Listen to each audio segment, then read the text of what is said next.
इस वीडियो में बात करेंगे अपन क्षेत्रमिति से रिलेटिव कुछ फॉर्मूलों के बारे में, जिनको हिंदी में नियम कहते हैं।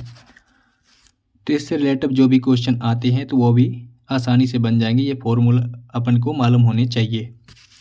तो देखते हैं बारी बारी फॉर्मूला कैसे और क्या और कैसे संबंधित होते हैं और क्वेश्चन कैसे बनते हैं, उन्हीं के आधार पर खुद ही पता चल जाएगा। मुख्य अवधारणाएं और परिणाम। घनाभ जिसकी लंबाई L, चौड़ाई B, ऊंचाई h। घनाभ का आयतन होता है LBH, यानी कि लंबाई गुणे चौड़ाई गुणे ऊंचाई। इसके बाद होता है घनाभ का कुल या संपूर्ण पृष्ठीय क्षेत्रफल बराबर 2LB plus HL plus HL, यानी कि लंबाई गुणे चौड़ाई। एक बार लंबाई और चौड़ाई का गुणा हुआ है और दूसरी बार चौड़ाई और ऊंचाई का गुणा हुआ है और तीसरी बार लंबाई और ऊंचाई का गुणा हुआ है, तब ये सूत्र बना हुआ है। घनाभ का पार्श्व पृष्ठीय क्षेत्रफल यानी कि 2HL प्लस B। घनाभ का विकर्ण होता है root L² plus B² plus H²। इसके बाद है घन जिसका किनारा या कोर या भुजा होती है A।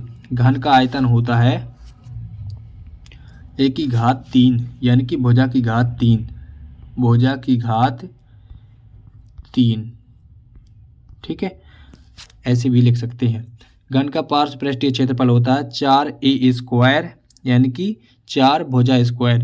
घन का कुल पृष्ठीय क्षेत्रफल होता है 6A², 6A² होता है। इसके बाद है घन का विकर्ण A√3, यानी कि भुजा √3। बेलन जिसकी त्रिज्या R, ऊंचाई h है। बेलन का होता है आयतन πr² h, यानी कि πr²h, ये होता है बेलन का आयतन। और वक्र पृष्ठ होता है बेलन का वक्र पृष्ठीय क्षेत्रफल 2πrh। इसके बाद है बेलन का संपूर्ण पृष्ठीय क्षेत्रफल बराबर 2πr r/h, यानी कि सेम टू सेम है, बस इस ट्रेस में r दिख रहा है तो ऐसे अपन को याद कर लेना है। शंकु जिसकी ऊंचाई है h, त्रिज्या है r, त्रिज्या की ऊंचाई है l। शंकु का आयतन होता है सेम टू सेम बेलन जैसा है ये। शंकु का आयतन 1/3 πr²h।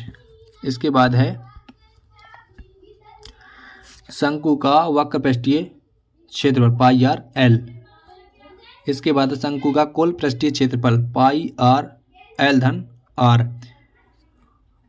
तो ये हो जाएगा संपूर्ण पृष्ठ शंकु का। शंकु की तिर्यक ऊंचाई होती है L बराबर L² बराबर होता है H² प्लस R²।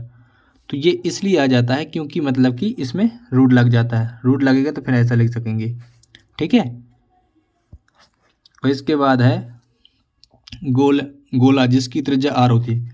गोले में भुजा नहीं होती, इसमें त्रिज्या होती है डायरेक्टली, इसलिए गोले का आयतन हो जाएगा 4/3 πr²। क्यू को मतलब घन भी बोल सकते हैं अपन हिंदी में।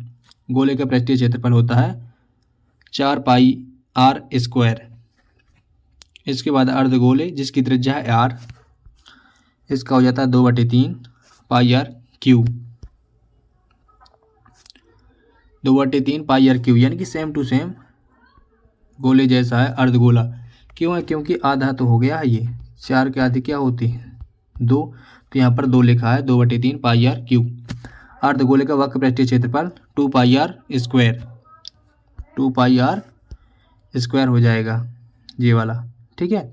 इसके बाद अर्धगोले का संपूर्ण पृष्ठीय क्षेत्रफल या कुल पृष्ठीय क्षेत्रफल भी बोल सकते हैं, ऐसा कहीं कुछ नहीं है कि मैंने अलग से बोल दिया है, इसी को बोला जाता है। कुल या संपूर्ण में अंतर क्या होता है, क्योंकि एक दूसरे के ये पर्यायवाची शब्द ही होते हैं। ये 3 πr² हो जाएगा। इसी के साथ अपना फॉर्मूला वाला पोर्शन खत्म हो जाएगा। तो मिलते हैं इसी प्रकार अगले वीडियो में। जय हिंद।